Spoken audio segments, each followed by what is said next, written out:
Thank you so much, Larry. We are so blessed to have Larry Chinn with us again today, providing our music and co-creating worship. Thank you for being here. I feel like this is a gift of the last gasps of summer that you and I get to create worship again today. So thank you so much for being here. Good morning, everyone. I am Vanessa Sumner. I'm the senior minister of the First Unitarian Universalist Society of San Francisco. And I am here on our chancel this morning with Carmen Barsody, our worship associate. And I noticed some faithful fools. Why don't you raise your hands if you're a faithful fool here? Yes, here to celebrate with us today. It's so good to be together. I want to thank also all of the other people, among the other people who helped make this morning possible, to Linda Messner, our head usher, and I saw Angelo also helping, and Gordon Sherifinski was greeting people, and to our facility staff who got the building all ready for us this morning, to Kelvin Jones and Francisco Castellano and Jose Matias Salazar, all of whom were here this morning getting the building ready and will help us transition, as they do every week, through all that happens here so we can be comfortable. I also want to thank our AV staff. Jonathan Silk is with us this morning, and so is Eric Shackelford. And you both make possible our live stream folks to be able to be with us and as connected as possible, and that's great. We did hit 1,600 subscribers last week to the YouTube channel, which, considering we never ask anybody to subscribe or like this now, it feels really good, and it means I feel like our wider community is so much bigger. And so welcome to all of you who are on live stream for joining us. And Emma Wakeling is with you on the chat, so if you have questions or any needs, please just ask, and Emma will be there to help if she can.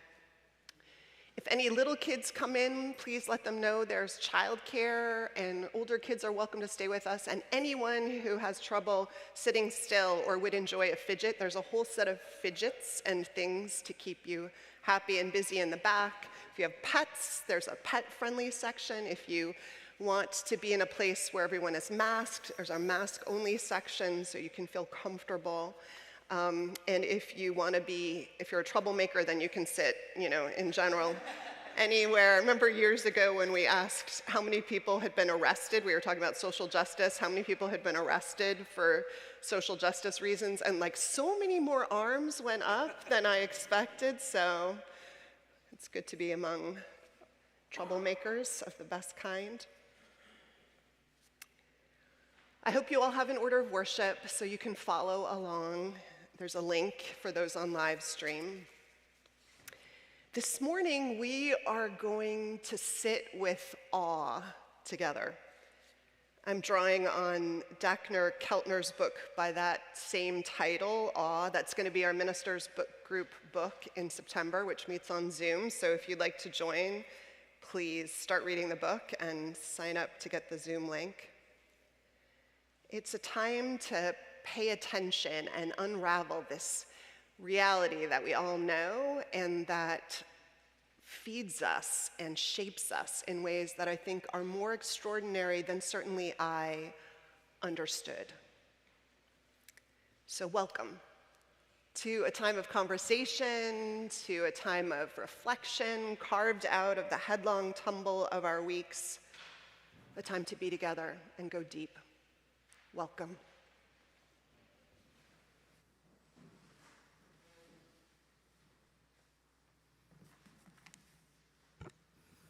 Good morning. So I invite you to join in our chalice lighting. And do we all not need greater light in this world? And for those of you who are at home, if you have a chalice or a candle to light, please do so as we read together. We light this chalice for the light of truth, the warmth of love, and the fire of commitment. We light this symbol of our faith as we gather together. Now I invite you to stand as you are able, and we will sing together hymn 1000, Morning Has Broken.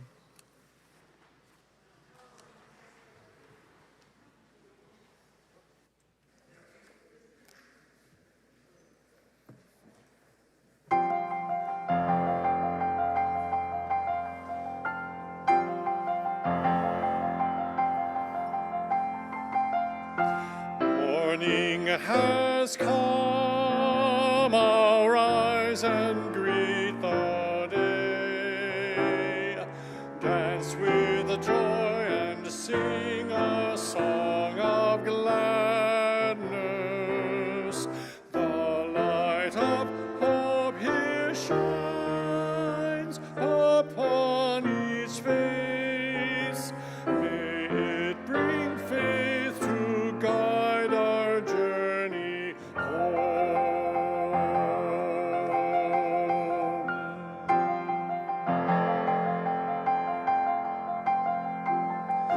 A new day dawns once more, the gift is given. Wonder fills this moment shared together. The light of peace here shine upon each face. May it bring faith to guide our journey home.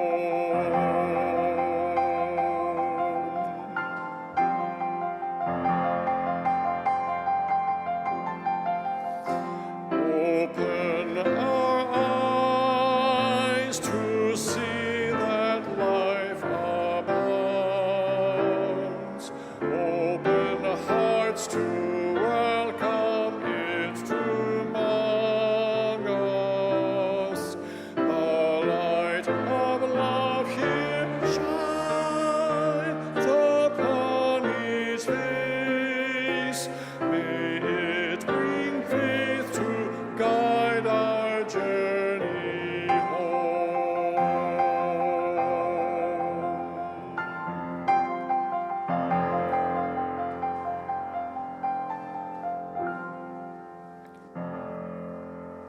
Oh, I tried to catch you before you sat. Well, you're getting some good exercise, rolling or sitting and rising. Let's greet one another. Tell them what we love about this new day dawning.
Let's join together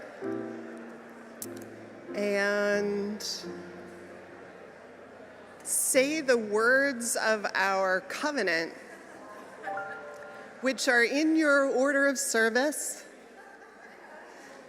and speak to some of the promises that we make about how we want to be together. I invite you to rise as you're able in body, certainly rise in spirit as we say these promises together, and then sing our doxology.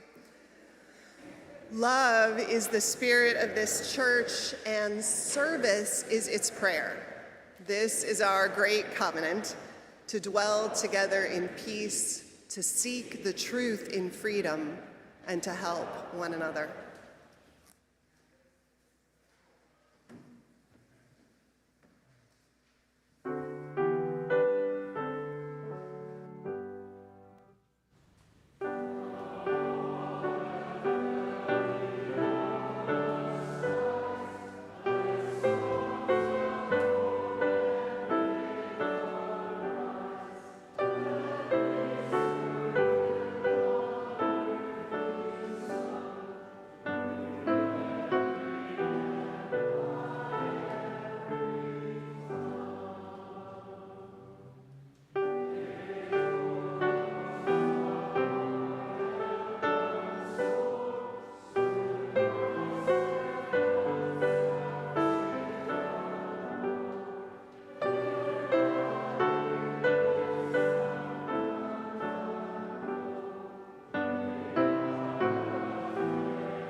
Awe is a little big word, rather complex, describing almost more of a vibration.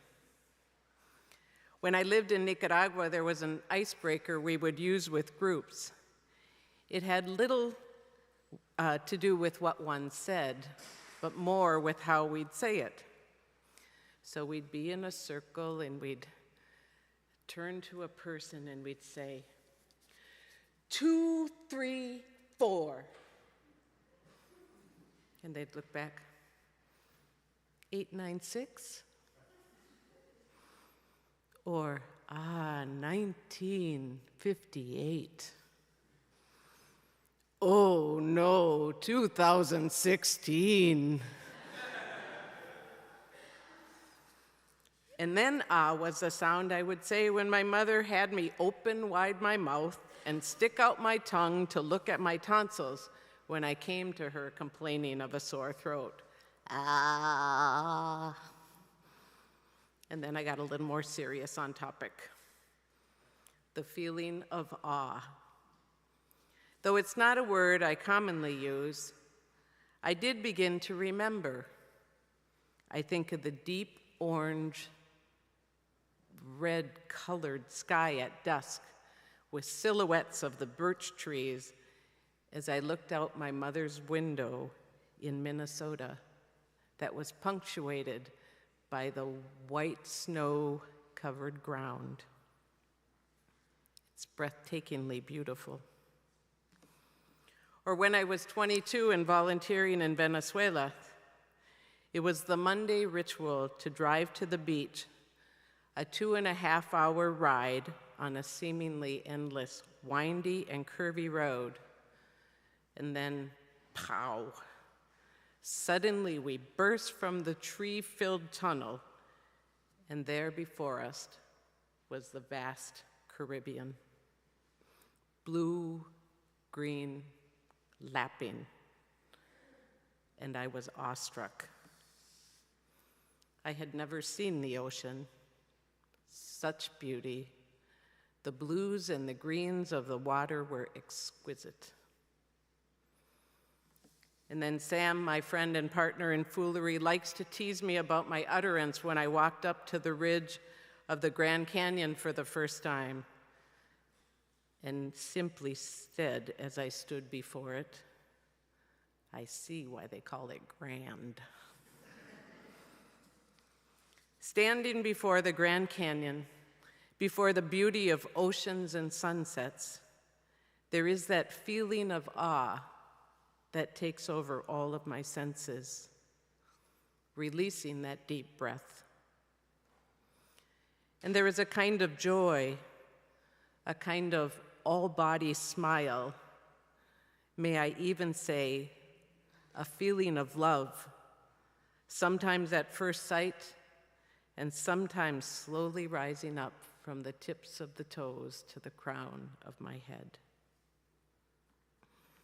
And when I got to that place, that visceral feeling inside of me, the sometimes overwhelming and emotional place, I suddenly imagined standing on the sidewalk outside of our Faithful Fool's home in the Tenderloin, that place just a 10-minute walk down the hill from here, that people are cautioned to stay away from, that place where we often dehumanize the people and the headlines make it sound like a dangerous place. I got the image of me, our Fools team, all of us standing at the corner of Turk and Hyde and looking around, not in fear or doom, but in awe. As we stand at the corner, we look up towards the sky and we see this large, beautifully painted mural, 6-story high, with hummingbirds and flowers overlooking the children's park, where kids are running around on safe, brightly colored structures and laughing. I turn around and I see the beautiful Rivers to Sky mural with Billie Holiday and Miles Davis on the wall of the building adjacent to the Fools building.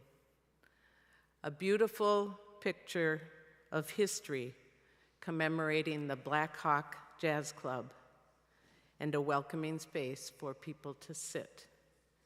It's called the Oasis.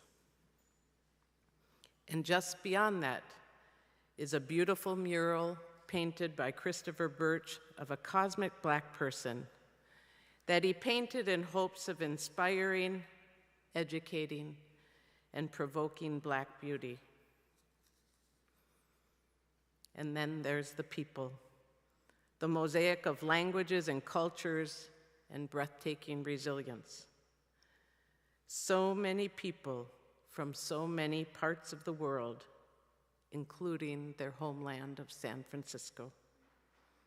I wondered, how would I and you and the neighbors and the neighborhood be changed if we all gathered at the corner of Turk and Hyde and looked up and down and all around, enveloped in a feeling of awe and smile?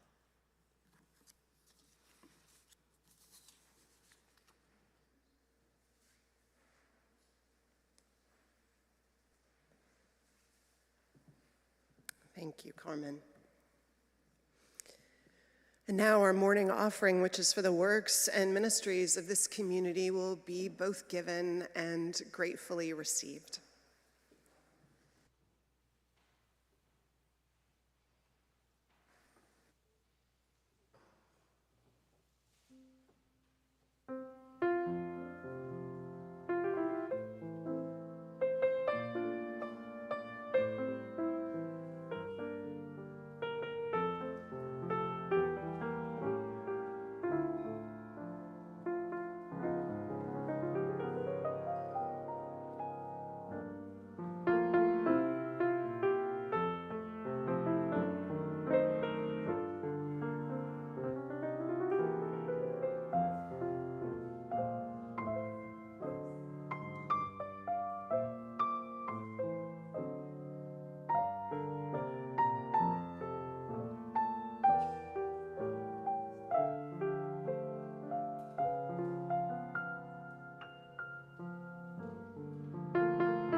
I invite us to settle ourselves, if we aren't already settled, into the place where we find ourselves, feet on the ground or just feeling grounded, whatever that requires or invites from us. Take a deep breath and breathe in the expanse of this time and breathe out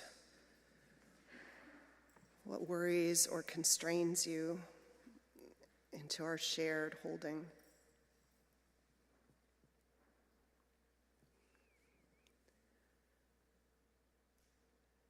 Life is this wild paradox, both heartbreak and brokenness, and also stunningly alive with beauty and grace. And as people of faith, however we define our faith, we hold both, deny neither,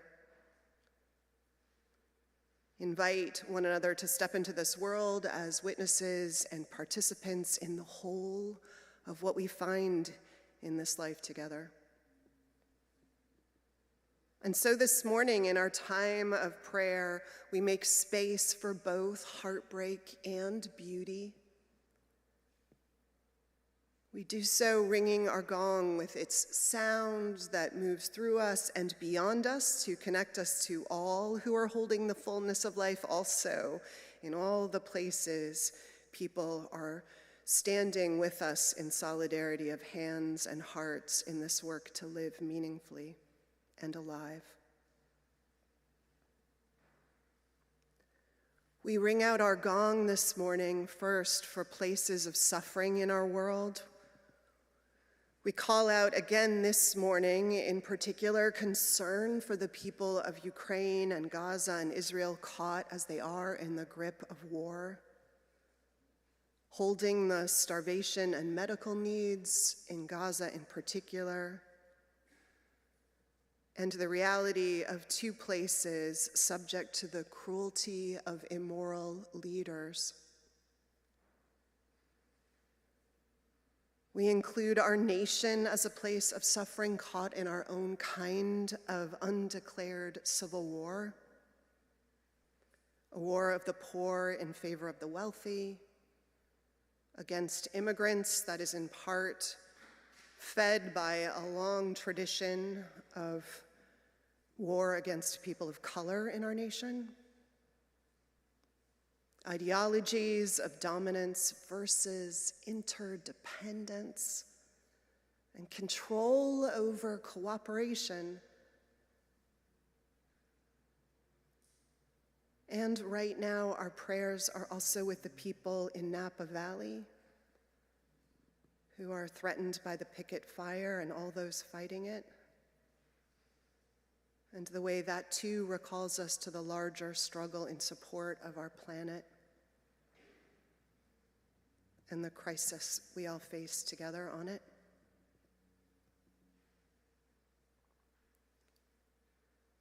We ring our gong a second time this morning for all who are serving and tending and witnessing in compassion and courage in this world.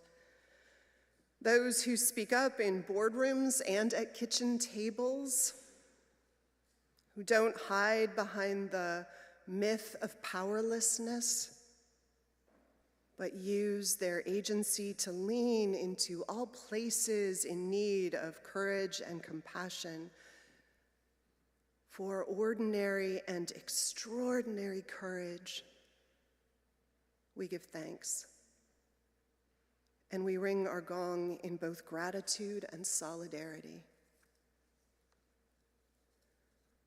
And finally, we ring our gong a last time for each of us to name and to hold our concerns and joys, our hopes and hard choices, our places of fear and of bravery, that each of us and all of us may be held in larger love and know it, granted strength when we need it, and that the world may be blessed by the fullness of lives we are enabled to live. And so we'll ring our gong a third time. After striking the gong, I invite us all to join in shared silence, the gift of it and the opportunity. And I invite those who might be grieving a lost loved one or holding some particular heartbreak that's very alive to you today, if you wish, to put your hand over your heart or stand or do whatever you feel moved to witness to and honor that grief or loss. And may the tide of human suffering be eased this week, and love increased, and may each of us find our way to make it so.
Our reading this morning is titled A Hardware Store as Proof of the Existence of God by Nancy Willard. I praise the brightness of hammers pointing east, like the steel woodpeckers of the future, and dozens of hinges opening brass wings, and 6 new rakes shyly fanning their toes, and bins of hooks glittering into bees,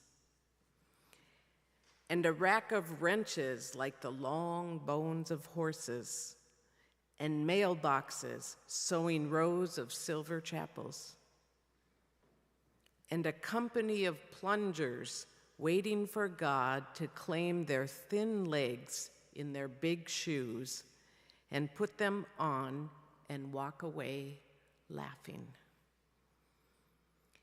In a world not perfect, but not bad either, let there be glue, glaze, gum, and grabs, caulk also, and hooks, shackles, cables, and slips, and signs so spare a child may read them: men, women, in, out, no parking, beware the dog.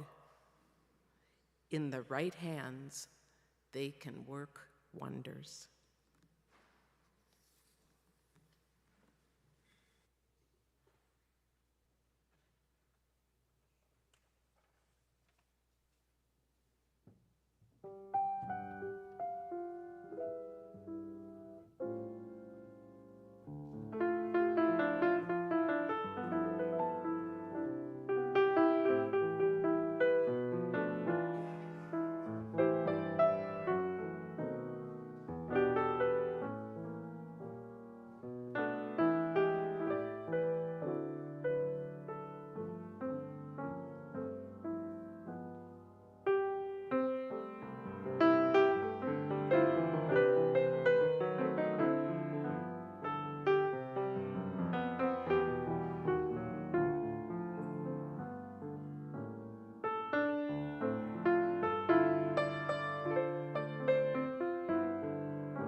The best things in life are free.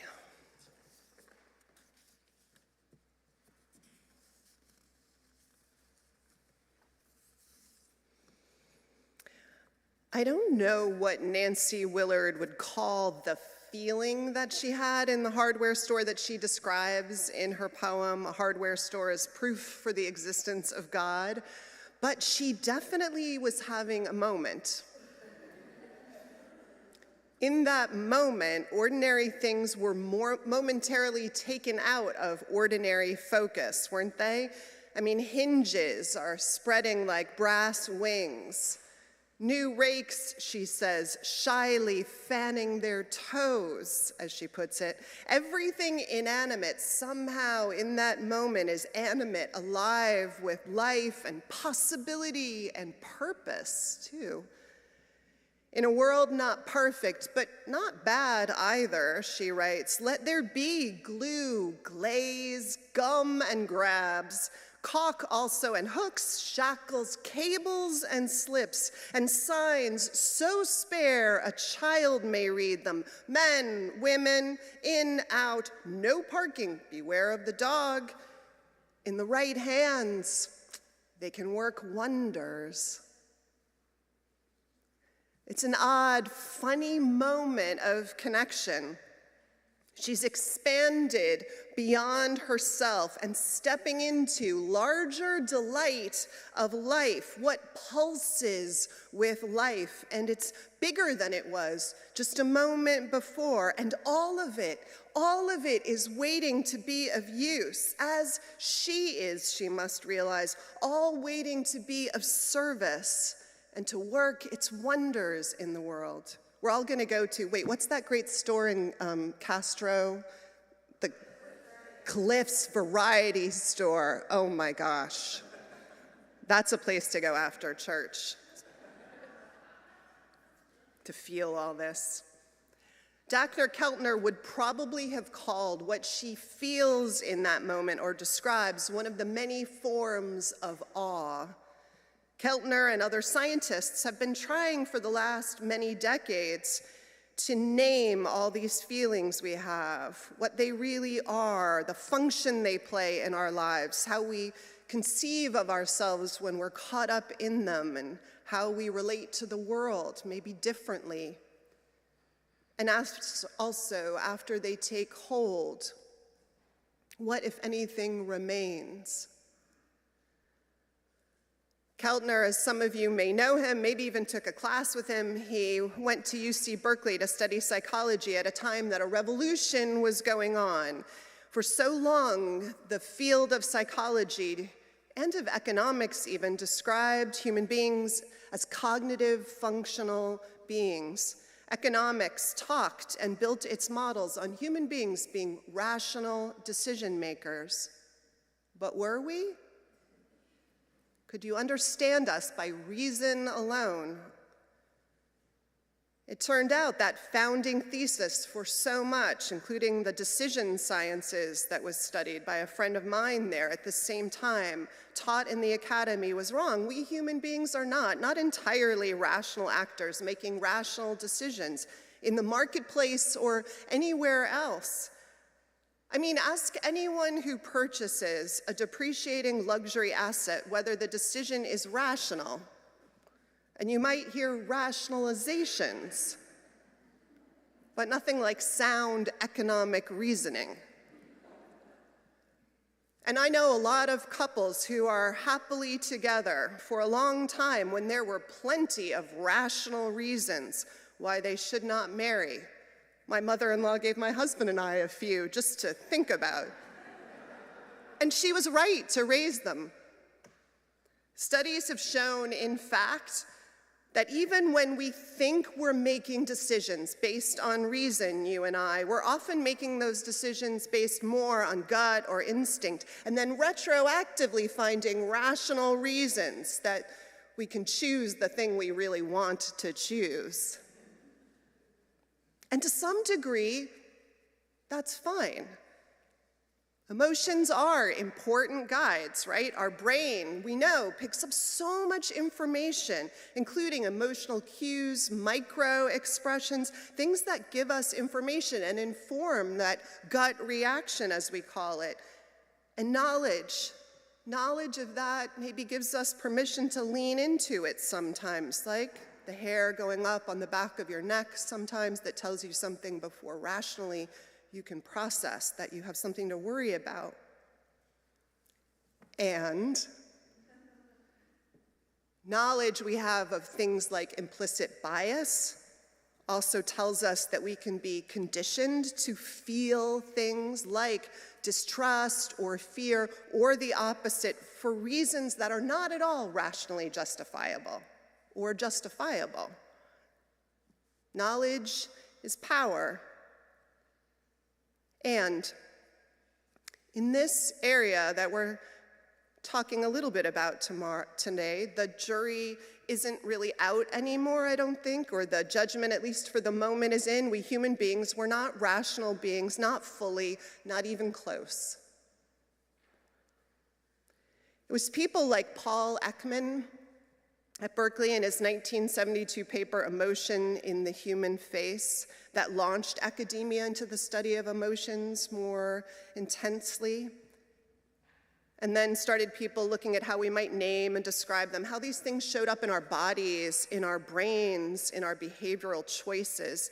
Scientists started with the negative ones, like shame and fear and disgust, and then moved later to more positive ones, like gratitude and love and pride. And then more recently, we've been talking about and learning about the feelings and experiences that are harder to get at, like the one we're talking about today, awe. Keltner was among a generation of scientists who was starting this work. He's at Berkeley now. He studied with Ekman. It was Ekman, actually, I think, who planted the seed in Keltner's mind about studying awe very early in Keltner's career. But it was life, decades later, that watered that seed. More particularly, it was Dacher's brother's death.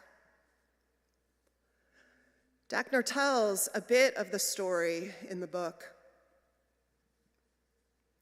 Dacher's brother, Rolf, was a year younger than Dacher. They were partners, it sounds like, in all of life's adventures. Dacher remembers them doing everything together, skateboarding in Laurel Canyon, where they lived as young children, later hiking and getting lost in the Sierra foothills when their family moved there. Wild trips to Mexico as young adults and dance clubs and being in the best men in each other's weddings.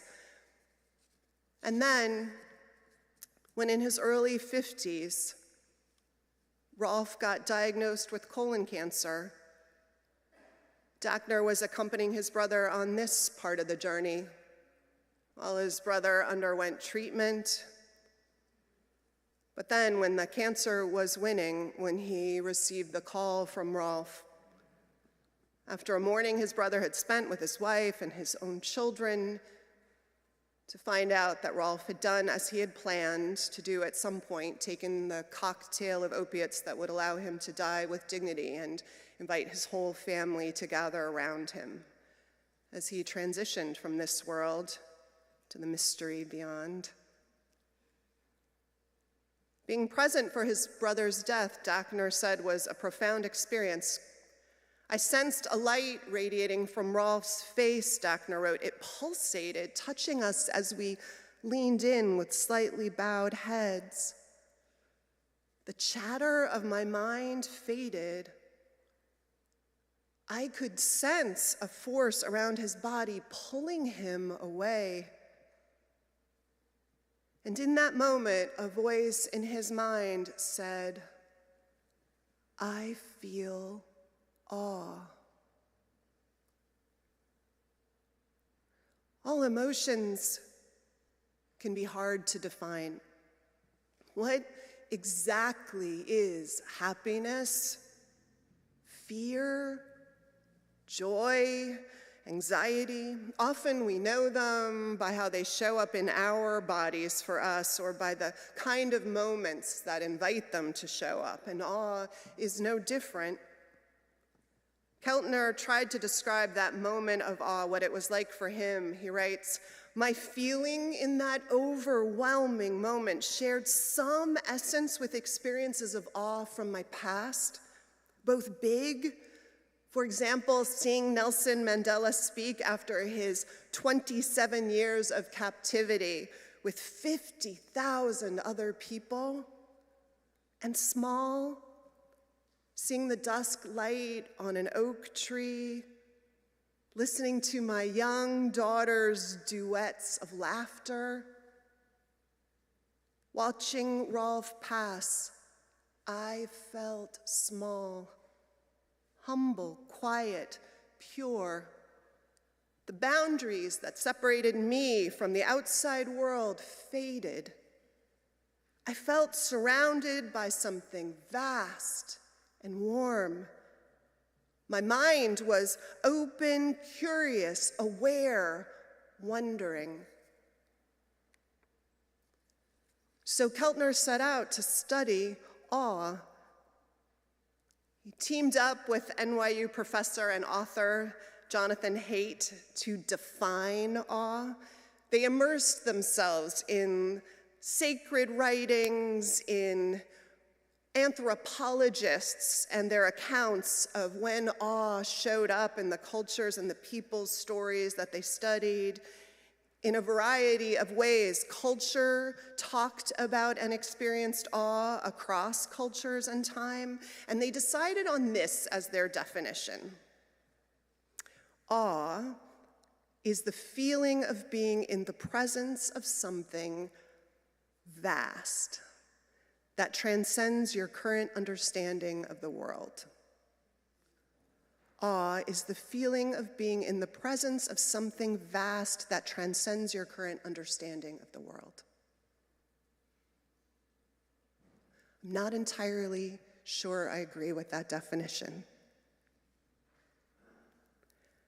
I think awe can be that experience of vastness that transcends our current understanding of the world, and experiences like that recall us to a vaster understanding of the world and our place in it that we have had in the past.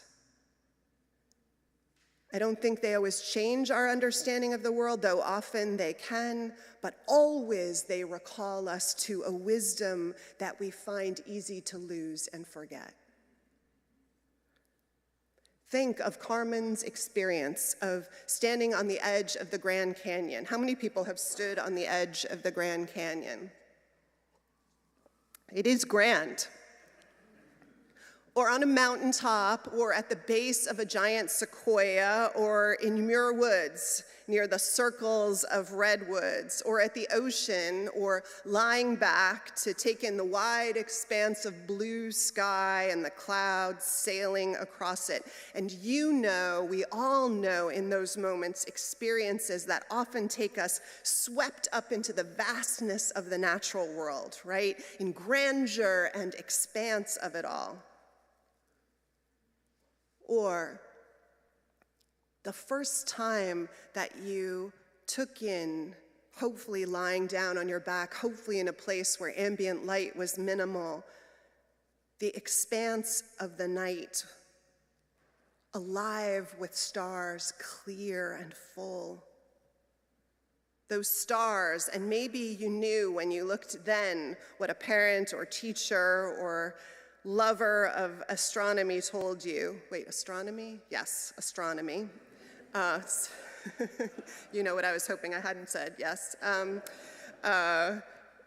Which is that each of those stars is a sun in a distant galaxy so small because it's traveled from so far away, maybe not even there anymore. And all of a sudden, in those moments, looking at the night sky, right? You remember this, I remember this. There's this moment like those paintings that pop and you see into the depth of them where you are just thrown out and realize you are clinging by chance and gravity to this small planet spinning in this expanse, and you can't even imagine how big it is, but you can begin to imagine. And it changes your sense of your place in the universe. It literally changes how big you feel. The scale of your life. That is awe, right? Those moments in the presence of trees that have lived for centuries and a canyon etched by icebergs and places that have seen dinosaurs, and you realize what it means to be a small part of something vast beyond imagining. Those aren't the only times and places awe comes. You know this from your own experience. Keltner and another research, Yonji Bai, also teamed up to look at when and how we feel awe, when we self-report it. Some people were asked to keep daily diaries of awe. That's a great idea, isn't it? Add it to your gratitude diary. Nature was certainly one. What do you think were some other places people felt awe? Childbirth, in birth and death moments, and life moments. A child's first steps, in relationship, in relationships, also in collective moments of relationship, in crowds, dancing at a concert. What did they call it? Ecstatic effervescence is what Emil Durkheim called it. In worship, in marches, music, visual arts. Here, I think, well, I'll talk about that later, but anyway. Talking to strangers. Dacher says You've got a bunch of them and some of them, the categories are huge. So visual arts can include or visual, like the design of a machine sometimes brought people, probably engineers largely who could understand it, but I mean, I love the beauty of a good watch when I can see how it works. Spiritual and religious experiences of awe. I think that's what you're partly getting at, Dennis. Epiphanies of any kind, right? Those moments where all of a sudden we understand something and there's this transcendence and a sense of connection to something powerful. Stories and experiences of life and death. And there were two more, the collective effervescence, which I love, getting merged in the oceanic we when we're in a big crowd. And the last of the 8 ways that people found awe, the way that was most common and most surprising to Dacher, acts of moral beauty.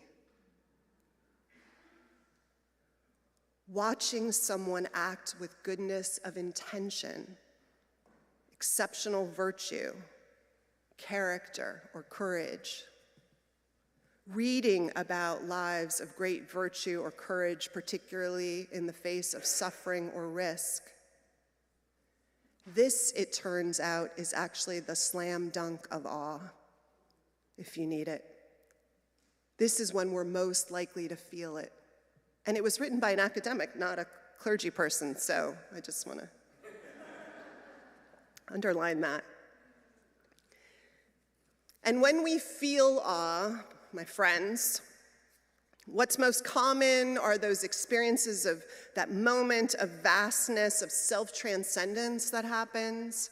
It's a self-transcendence that you and I know in our bones as the places, I think, when we have them, that we sort of know we are meant to anchor in a world that sometimes pulls us away from them with its painful myth of individualism that isolates us and cuts us off from that. Awe reorients you and me to our place in the world and all of it, our rightful place and size. It's like seeing our place in the matrix of it all. And it turns out also, one more thing I want you to know before we leave, it turns out also that it reorients our soul. You see, it turns out after you and I feel or experience moments of awe, if we are asked to make choices about how generous to be to others or whether to do the more courageous thing, or we're measured in our compassion for those other than ourselves, even those we consider our enemies, everything we choose is oriented more toward larger life and love and courage after we have these moments of remembering. Remember the word remembering? It's literally pulling back your limbs back into your body, remembering ourselves. How can you, after all, litter indiscriminately when you see the grandeur of a giant sequoia and stand at its base, unable to reach your arms around it? How can you weigh convenience more than the calling of the redwoods to care for the earth, those who have stood, these towering elders, protective and majestic, and a monument to nature's beauty and power and possibility? And how can we be petty and parsimonious, lock the door and forget those who deserve care and medicine and peace and a chance to flourish when we have watched a journalist stand among the rubble and in the midst of sirens to tell the story that needs to be told? Or read the life of Nelson Mandela or Gandhi, or stumble upon a young teenager who steps in between an elderly man and someone who is threatening them on the street, and see the fear and determination in that face, and know the courage and the love for a stranger that in that moment is incarnate and unapologetic. Awe is medicine, it turns out. That's what Keltner discovered with scientific methods and tools after he had a glimpse of it in the moment around his brother's death and the ways he found to heal in the months and years afterwards. It's what art has known, it's what music and musicians have known, it's what religion has known in the building of its cathedrals and organs that shake your bones and sacred dance and the stories we tell of moral courage and gathering in collective witness to sing and to hold one another's hands and to pray together. It's what we all know apparently 2 to 3 times a day if we're paying attention and keeping a journal, in hardware stores even. And knowing what it does for us, you and I might consider being intentional about it, about making sure we get ourselves some, standing and breathing with it when it stumbles upon us or we upon it on Hyde and Turk or any other corner of our lives. Enough to connect to the vastness and hang on and feel the anchor dropping again where it needs to be as we navigate through the storms of this world and direct our souls through to what is true and beautiful and good again and right-size ourselves so we can surge larger life, which is the point. Find awe. Keltner heard in the days after his brother's death. Find awe was the voice in his head and his heart as he felt completely bereft. Find awe. May we do the same. Amen. In an experience, perhaps, of collective exuberance, I invite us to rise in body and certainly in spirit to sing number 305. It's in your gray hymnal, De Colores.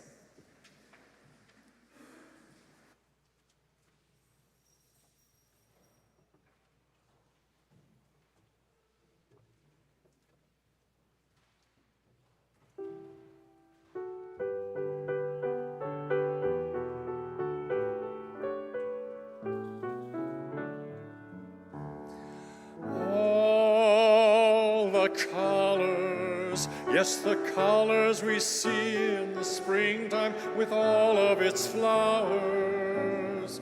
All the colors when the sunlight shines out through a rift in the cloud and it showers. All the colors as a rainbow appears when a storm cloud is touched by the sun. All the colors abound for the whole world around and for everyone under the sun.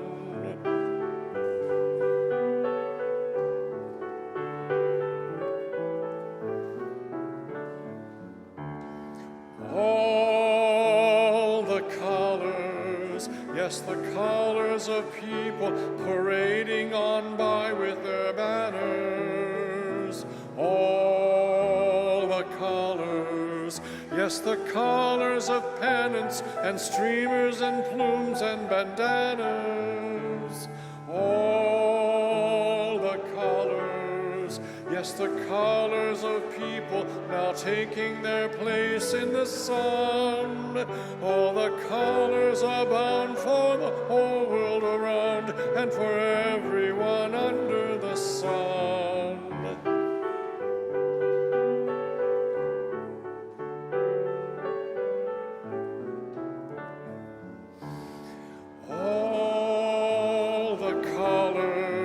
Yes, the black and the white and the red and the brown and the yellow. All the colors of people who smile and shake hands and say hello. All the colors, yes, the colors of people who know that their freedom is won. All the colors abound for the whole world around and for everyone under the sun.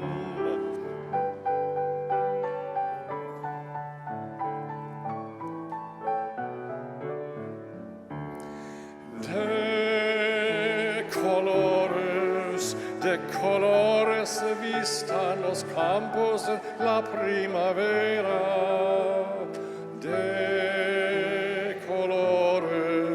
De colores son los pajaritos que vienen de afuera. De colores el arco iris que vemos lucir. Y por esos los grandes amores de muchos colores me gustan a mí.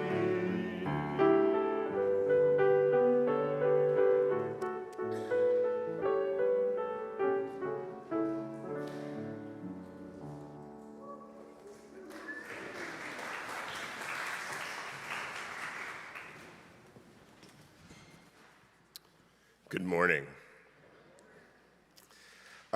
As we end today's service, we want to make sure that you know all of the exciting events that this community is having in the coming week. And so while I would like to start by inviting Mark Sumner up to tell us about an important musical event. Oh, yeah. Thank you. If you'll turn to your last page of the order of service at the top of the inside page, you'll see that some information on a concert for next Sunday afternoon. We invite you to come. For Scripps this year, our first full year of presenting these performances, we set out to present 4 guest performers or ensembles. But we've also, beyond that, we are so rich with incredible musicians such as Larry, who are members of our community already in many senses. So we have now included 9 up to this point, in addition to those 4, presenting a concert almost every month of this year. And for August, barely, on the 30th, we have Giacomo Fiore, who's coming, an Italian-born guitarist and musicologist. This gentleman has premiered more than 36 new works for not just classical guitar, but electric guitar and modern tuning, justly tuned guitar, if that makes some sense to you. He's a member of the 9th Planet New Music chamber group, I think formerly called the Wild Rumpus, and an occasional performer for the New Music Works, SF Sound, and other Bay Area organizations. He has served as a curator for the Center of New Music since 2019. Anyway, I invite you to this performance next week. I think you will find a great potential for some real awesomeness in that performance.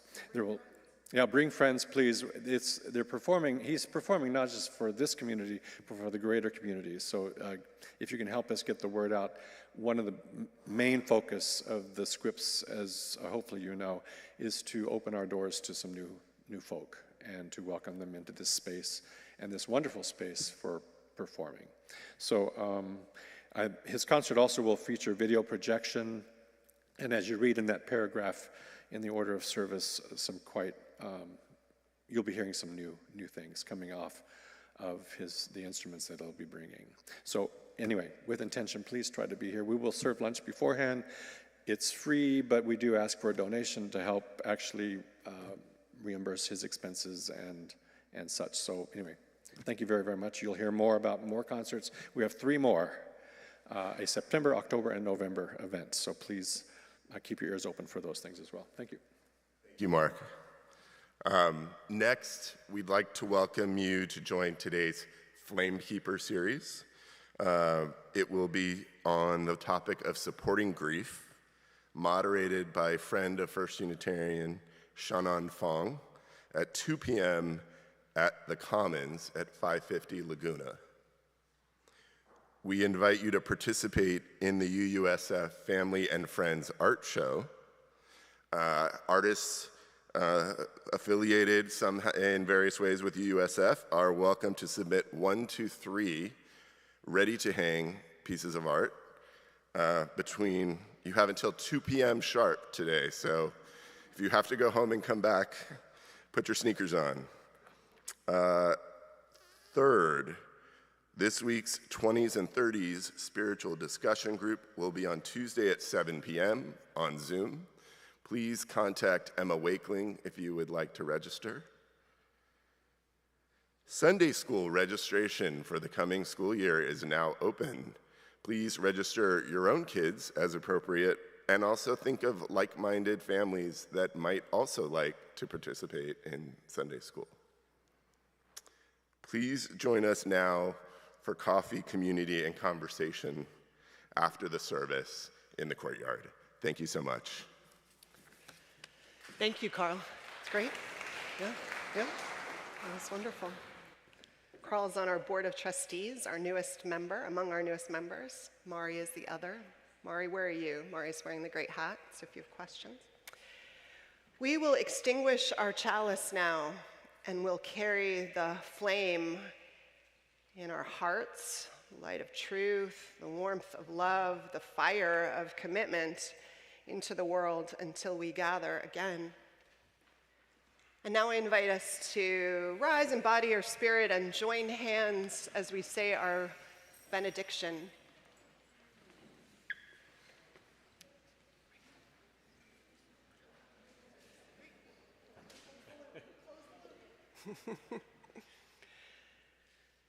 And now in our comings and our goings, may the light of love shine upon us, out from within us. Be gracious unto us and grant us peace. For this is the day we are given.